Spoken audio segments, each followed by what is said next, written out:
But if we were to try to do so, it is by just understanding how they are actually reciprocating. But because of their potency, we cannot understand. Only when we look back, perhaps, then we get an idea of how the reciprocation has been with each and every one of us individually. And that is one of the main reasons when we celebrate these festivals, apart from glorifying Radha Gopinath ji. For us individually, it's an opportunity to just look back and see how miraculously events have happened in our lives, and what could have been, what didn't happen, how Krishna has guided our life, and thereby gain some inspiration and direction for going forward. So, otherwise, there is a very thin line between, nostalgia and sentiment for the past. Oh, those were the good old days.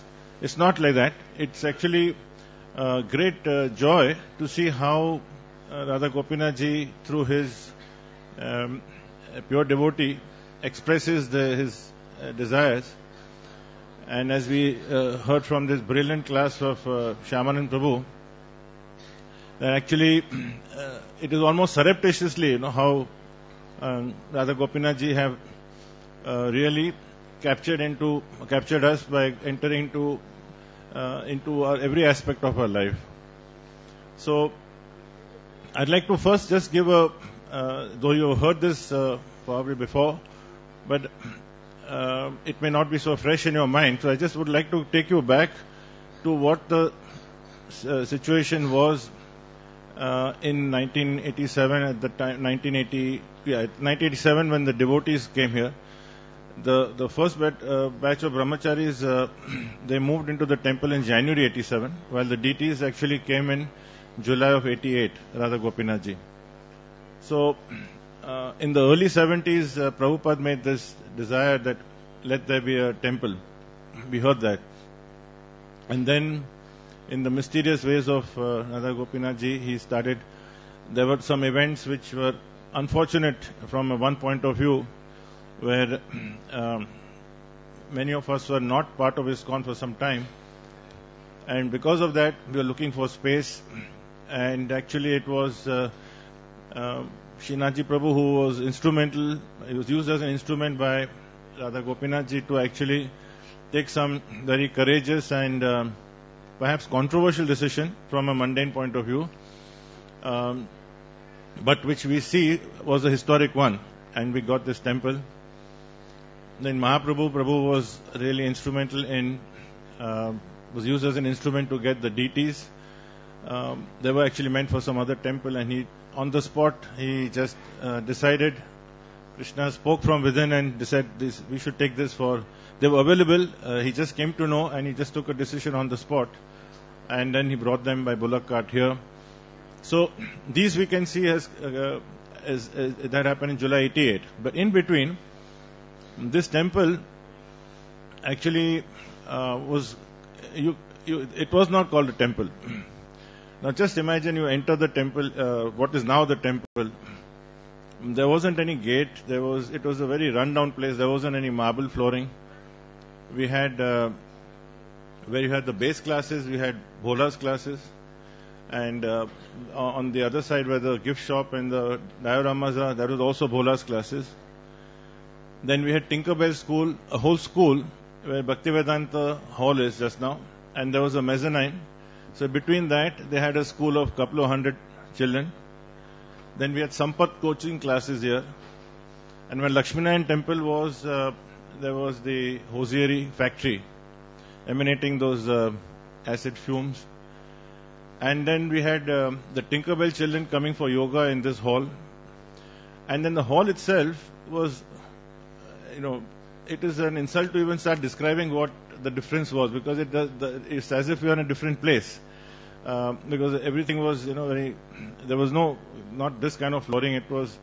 There was wood, but it was very old type, and which was actually very much creaking and very dusty.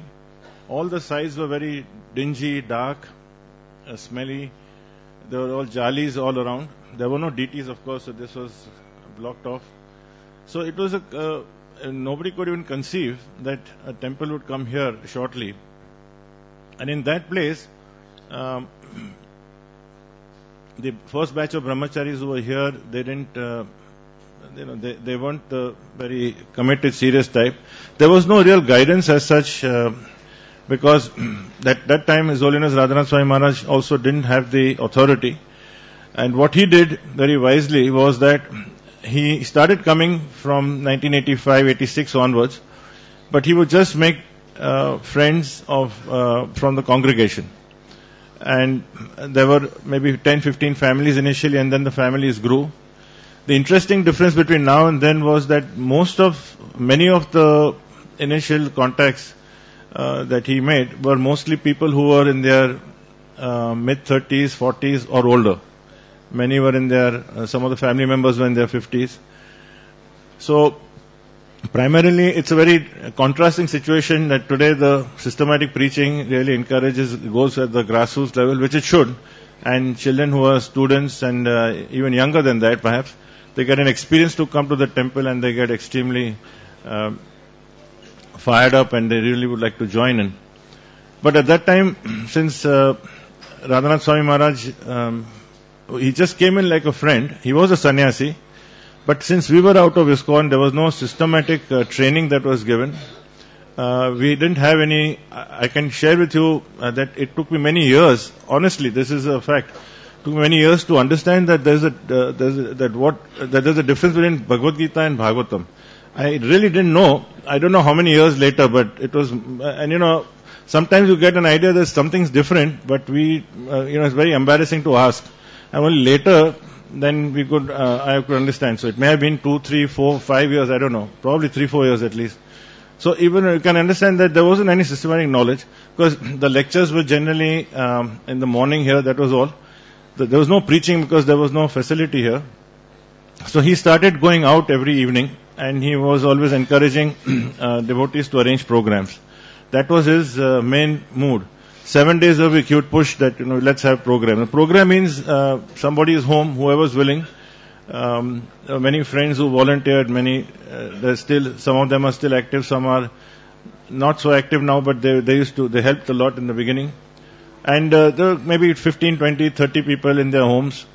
It would be going as far as, the Bandra, Khar, Santa Cruz, Andheri, and of course in the southern parts, all over, wherever anyone would want. So it was a routine. Every evening, 7:30, would go with his harmonium and there was a mridang kartal, 20, 30 people, and he would give a talk.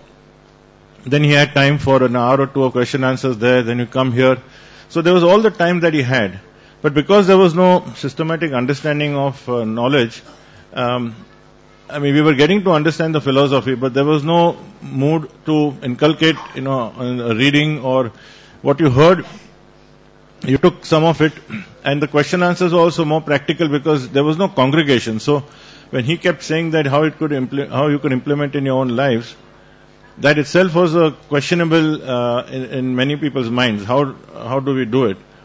And he put all his efforts to bring in the family segment. At that time, the concept was still that the male member, either is a devotee if he's in the temple, he's a devotee. If he's an outside, then he's a guest there was no name, but it was more like a friend of the temple. So he actually brought in this training and understanding how Radha Gopinath ji, at that time they had not come in this form in July 88, till July 88, but how they could actually manifest in your homes by bringing the deities at home, by offering the bhoga, by living a lifestyle such that it will please them, by following the regulative principles, etc. So this was actually the beginning of the development of congregation as we know. So till Shri Radha Gopinath ji's temple was installed, we had in this part somewhere here an altar, which is typically in most people's homes. You have the small wooden altar. This was standing on 4 legs, and the deities were small deities. I don't know where they are now, but they were just small deities, maybe less than a foot. And I remember when we used to have kirtan, then they would also dance with us because, they would also jump. Because the floor also was such that it was actually, it was quite dangerous because the floor would actually go down and, it was really like a spring. And we used to always have constant complaints from the school, Tinkerbell school. It was really a war that there was so much dust coming down and, the children were actually bathed in dust every time there was dancing, so they would request. And of course we would be battling it out and saying that is not possible, it's not true, this, that. Only several years later when they actually left, we realized that what they were saying was true. Because when we were down and when we had programs and then the kirtan was going on, this was before the flooring was replaced, we actually realized how bad the situation was. So, in that situation, and then sometimes when programs, the first management kind of program started, there was used to be on that side of the temple, there was just to be a cordon and curtain and the chairs were arranged and speakers would come and, they would address on different topics. And this was one way, that was beginning to try to bring in the students. And I believe that's where Shyamanand Prabhu and Sanat Kumar Prabhu came on this day exactly 25 years ago. I think they were attending the program in July of, it was by that time the DT was already installed. So this was the kind of environment where there were many mistakes also made, some experimentations were done. But the thing was that there was a sincerity in effort.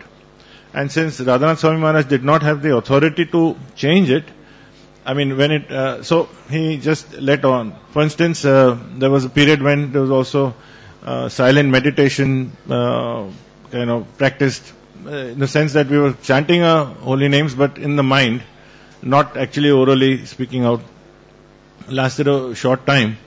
And that time, one of the memories I will never forget is that you can imagine in the morning, the chanting time, it's so still, there is absolutely no noise, nothing. And on top of it, even the murmur of chanting also is not there. So it is absolutely pin drop silence, complete quiet. And His Holiness Bhakti Rasamrit Maharaj, who was at that time the first president of our temple, Devamrit Prabhu, so he would sit here in the front, right here. Actually, the DTs were a little bit in the front, and he would be right in the front and sitting, close his eyes, and everybody, whoever was there, would be scattered in different places. And he was very particular, he put a lot of effort in trying to see that devotees practice their japa also properly with an erect back and hands. So even when we were chanting loudly or in the silent meditation, he would be very particular about it. So he would then, after maybe half an hour, 45 minutes of the period, when in the quiet, then he would slowly get up and then start walking around all of us, whoever was there in the room, and then, so quietly come behind without, any noise, and then slowly somebody feel the back, to straighten the back up, and somebody's hand is down, then he slowly put his hand up. So it became a habit. So afterwards, when we just saw him getting up, everybody was straightened. So, but that was the way he slowly was trying to bring a habit, and he would be right in the front. Of course, Radha Gopinath ji also have seen devotees come and go, and once in that early time, there was one devotee who was a middle-aged person. He wasn't a young student. He was married, and I think he already had children, and very mild person. But he had come in the morning and he was chanting here and like this, he was sitting, and in that complete stillness we heard, loud feet, stomping. If somebody is walking with, banging their feet and walking at 5:36 in the morning, and one lady came barging right up, it was actually her wife and his wife, and she was not keen that he associates with devotee because she was probably scared that he will give up everything, and so she came and actually dragged him by the neck and pulled him right through, and he was very thin and small, so he actually got dragged out. But, we were completely shocked, so we were looking to our president to see how to react. So Devamrit Prabhu was, that time he was chanting, then the noise was so loud, then, he just looked, and then he turned his head and he kept chanting. So he just, so he's saying, somebody comes, somebody goes. the point was that it's voluntary. I mean that, it was a very unfortunate situation then, at that time that people, nobody forced him to come, but it happened. He's still a Vaishnava, he's a devotee, I think he's associating with Vaishnava sects, so we meet him on and off. So this was a kind of effort. The first dramas that started also, I remember we had in the temple hall with no facilities as such, and there may have been others, but one I clearly remember was when we had Jagai and Madai. We had several versions of Jagai and Madai, but the most ferocious ones, the most drunken ones actually, the one which I remember was when Radha Giridhari Prabhu and Akrur Prabhu, I think, they had wigs on, and as it is, they're quite dark, and they really acted more drunk than normal drunkards. And it was really with power-packed performance. So that was with no facilities. So it was, these are the kind of initial efforts. But everything was, it was not the quality from the technical point of view, but it was really the desire of the heart to really enthusiastically get into the mood of Radha Gopinath's spirit. And this is what Radhanath Swami Maharaj started inculcating. And because he used to just be as a friend, he would just talk to various families. There were not too many families, so he would spend hours together, sometimes at their homes, sometimes in the temple, in his room also here. There would be sometimes 2-3 hours of dancing kirtan. His room is very small, and still, maybe 40-50 devotees would be jammed into that room, and so he allowed that. And we still didn't understand what the etiquette was and what his how he should be respected or treated. Because we felt that, we just knew he was a sannyasi, so, definitely there's one leg up.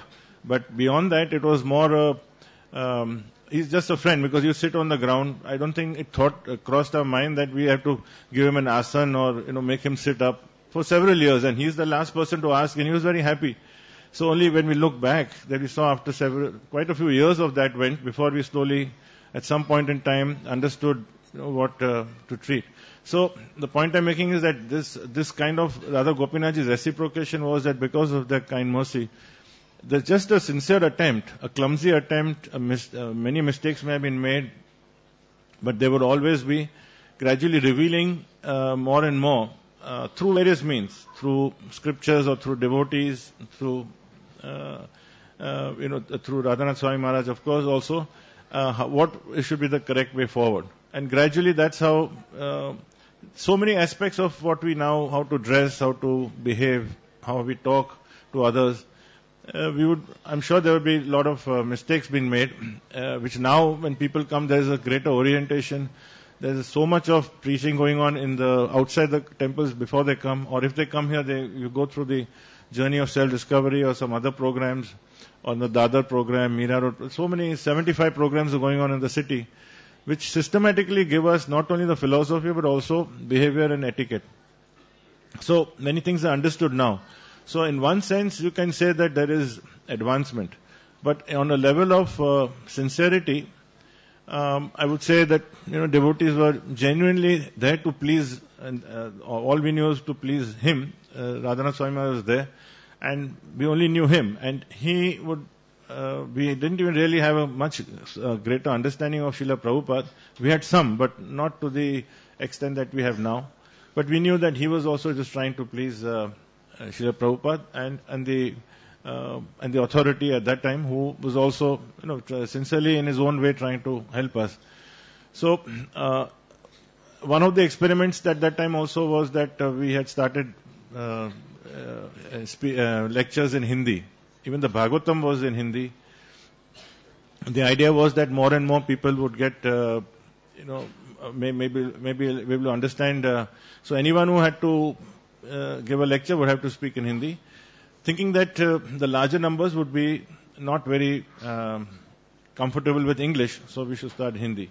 Later on, when we understood that actually Srila Prabhupada, one of the reasons we heard of from Shyamanand Prabhu, that he really took the urban sector.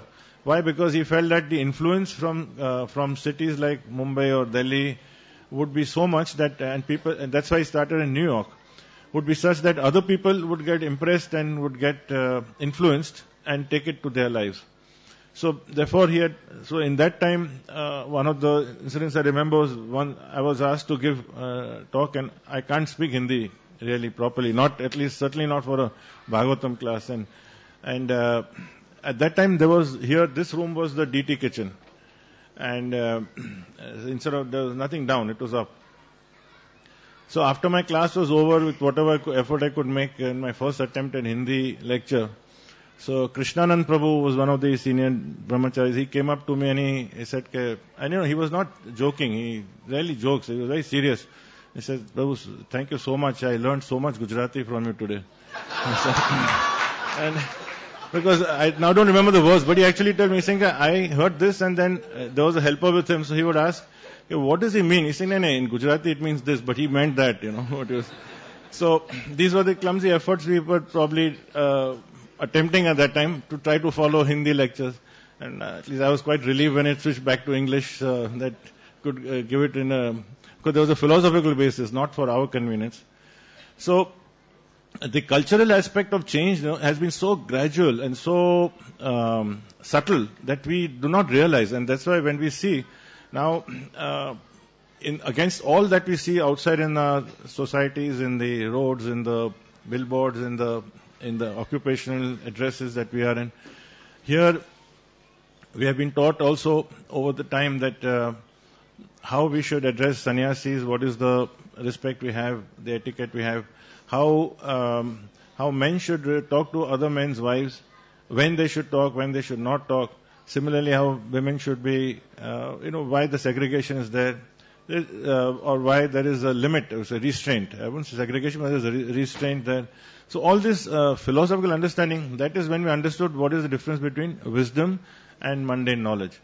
This you don't find in books, you don't find in, you may come first in your class, or you may get distinction in your post graduation, but that is something which is material science, and it could help provided we to use it for our Krishna consciousness.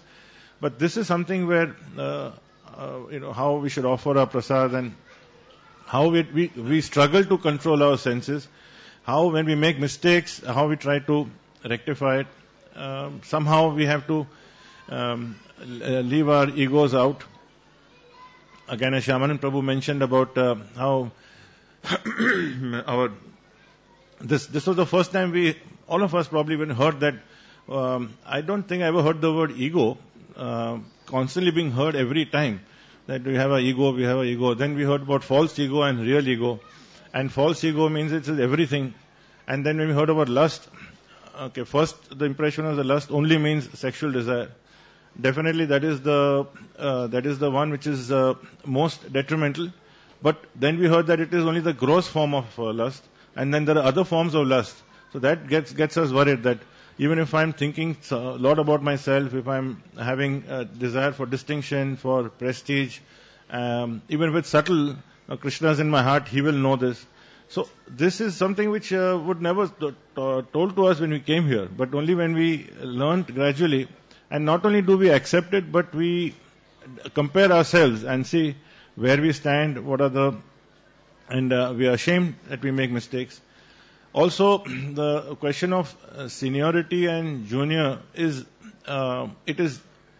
it's another caution that we all have, that it's not that someone has white hair, someone has spent 25, 30 years here, so he is like a certain level. From the individual's point of view, definitely it is our duty to give the highest respect. Not only duty, but it is in our hearts we should feel that. From a person who's just come to the temple, or maybe it's just 1 or 2 years, and definitely there's a role for someone who has spent a lot of time. Like when we see Prabhupada disciples come here, why do we give them so much of respect? But from the person who's getting that respect, his or her thinking is that actually, like I can say Radha Gopinath temple, the devotees who came earlier, when we see that we came with, we took so much time. I mean, we took years to even understand what Bhagavatam is, and that it is about the pastimes of Krishna, and Bhagavad Gita is what he spoke. Now we see devotees come at such young ages, and then they come with such understanding and such commitment and enthusiasm. So you can see that actually only Krishna can judge. So we are not here to judge and think. So each one has his role and her role to understand and see what is my mental attitude that should be there. Also, we understood the first time, all of us have heard how that there's a glorification of the post of servant. I think this is one thing nobody outside spiritual life would actually understand, how being a servant is actually a coveted post, something which we desire for. Till otherwise we would be feeling that it's an insult, that somebody is joking with us. But here, actually, it's something that not only just to be direct servant of the Lord, but to be the servant of the servant of the servant of the Lord is something which we cherish. And the more servants that are ahead of us, the better, the better thing for our spiritual life. So actually, in that sense, as much lower in the hierarchy you go, in Krishna's eyes you can be higher. So spiritual mathematics is quite different in so many ways.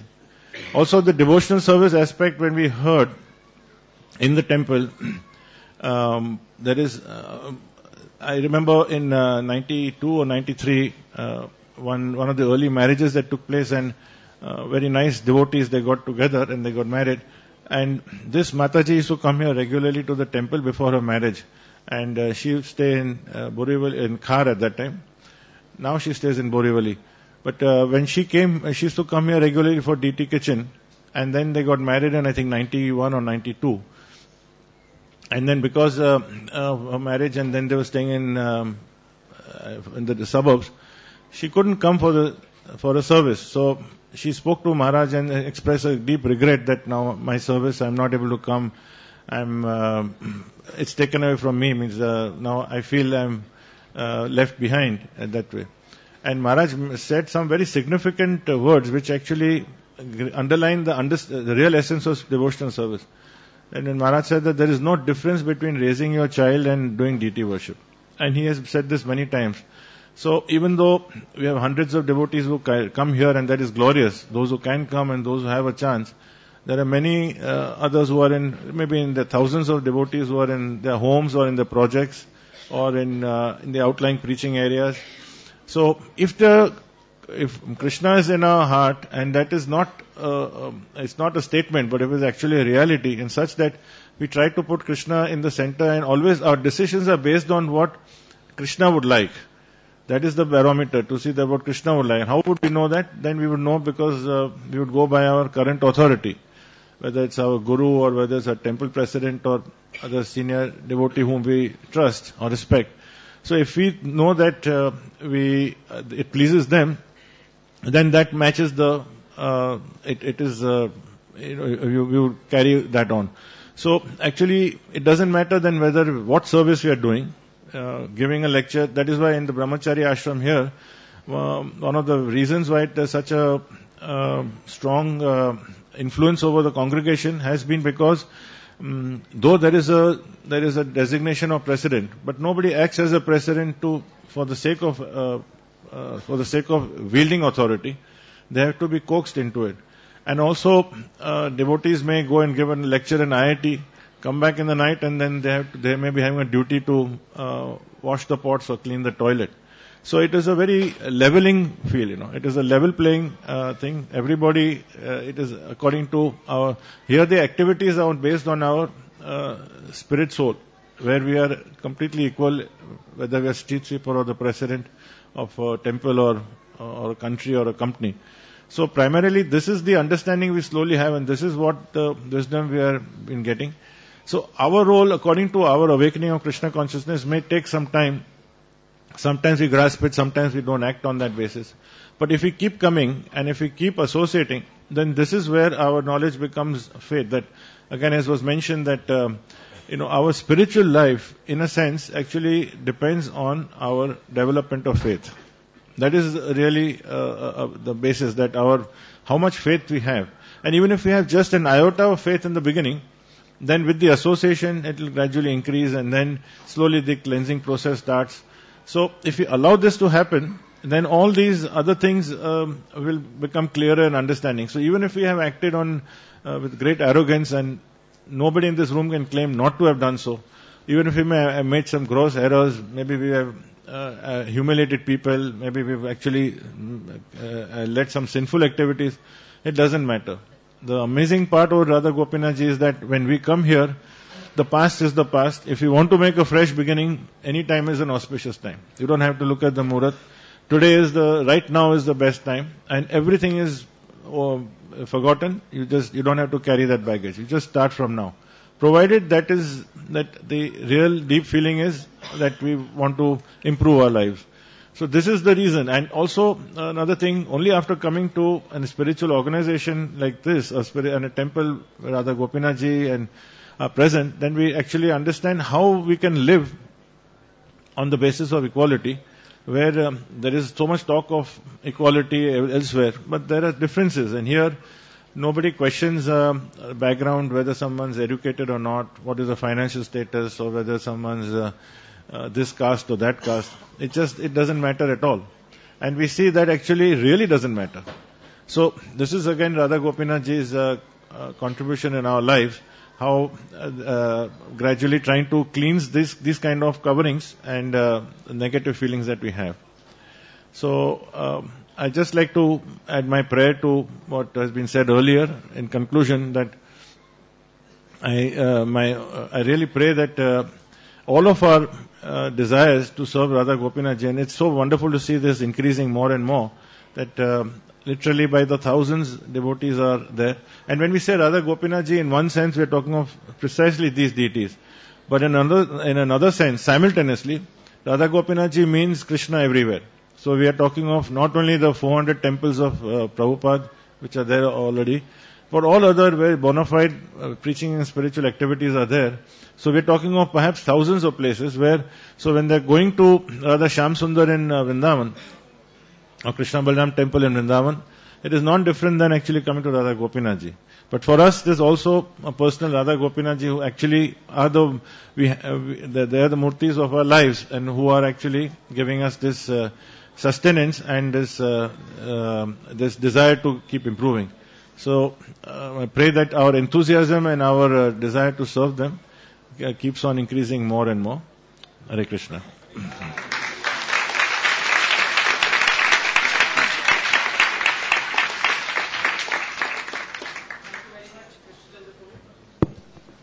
Thank you very much, Krishna Prabhu. Shri Radha Gopinath has created many wonderful pearls of various activities, and there are many wonderful strands which pass through